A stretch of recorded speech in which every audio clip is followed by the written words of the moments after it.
écologie et capitalisme c'est compatible? Est-ce que finance et climat ça l'est aussi? Donc voilà, je laisse la parole à Clémentine Aubin pour nous savoir. Qu'est-ce qu'on produit? Pourquoi on le produit? Et qui décide de ce qu'on produit? Et ça, c'est autrement une autre question. Ça ne veut pas dire qu'on ne veut pas partager la richesse, mais ça veut dire qu'on a un nouveau problème qui se pose, enfin en tout cas une nouvelle question à laquelle on veut répondre, c'est qu'on veut décider de ce qu'on produit, du sens de ce qu'on produit. Et là, on touche un peu à d'autres enjeux qui complexifient.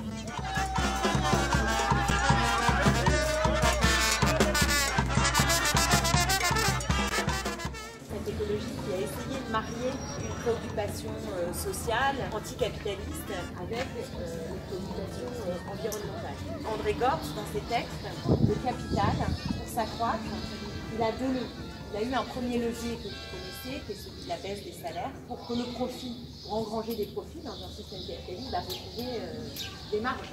La première marge, c'est le salaire. Donc, vous faites baisser les salaires, et vous pouvez avoir des profits qui sont des profits. Un deuxième levier, qui est le levier du consumérisme, c'est-à-dire vous faire acheter tout et n'importe quoi. Une ligne du Grand Paris Express arrive là, au triangle de Gonesse. Et donc moi je suis pour le Grand Paris Express, on est pour le développement des transports, notamment interbanlieues, c'est hyper important. On se bat contre cette station-là, parce que cette station-là, c'est évidemment celle qui doit desservir le projet de liaise Europa City. On a perdu parce que, pour l'instant, parce que l'État vient de donner l'autorisation. Ça veut dire que la puissance publique, l'État est complice de ce type de projet. Elle les accepte, elle les valide. Et la seule chose qui peut les faire canner, c'est la mobilisation, comme on a réussi à le faire à Notre-Dame-des-Landes. Ce qui, moi, donne énormément d'espoir. Puisque le socialisme et le communisme, qui ont été les grandes espérances émancipatrices du XXe siècle, ne sont pas ceux du XXIe siècle, que le récit du XXIe siècle sera nécessairement complètement pétri de l'écologie, mais il ne sera pas simplement pétri de l'écologie. Il y a d'autres sujets qui impactent. Je pense en particulier au féminisme. J'ai aimé beaucoup ce slogan, je ne sais pas si certains d'entre vous l'avaient, je ne suis pas une fille fossile, parce que je ne suis pas... Ben ouais, mais c'est joli, non? Je ne suis pas une fille fossile, j'aime beaucoup.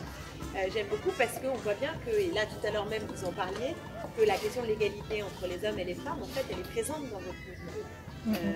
Que vous posez la question du capitalisme et évidemment des conditions de vie des gens, que vous, sans doute, vous intéressez aussi aux questions de racisme. Je ne sais pas, mais j'imagine, je suppose que c'est des questions qui vous travaillent. Il y a quelque chose qui, je crois, dans l'histoire, c'est démontré, c'est qu'on se mobilise d'autant plus et d'autant mieux qu'on a l'espérance d'une vie meilleure. Et je crois vraiment que par le biais de l'écologie, en fait, on redonne du sens à la vie.